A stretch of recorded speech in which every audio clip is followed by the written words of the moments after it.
Look at what the president's signing, a big cardboard box filled with 400 pages of legislation. And somehow all that extra paper got a lot of extra votes. This was the original vote on the bill that failed. You can see Democrats were split, Republicans were largely against. But now, have a look at the vote on the final bill. You can see members of both parties crossed over to the yes side to pass the bailout by 92 votes.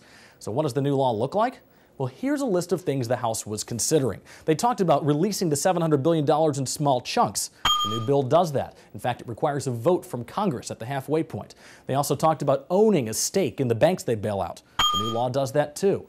There was discussion of limiting executive compensation, and while the final law does technically ban golden parachutes, analysts call the wording vague and toothless.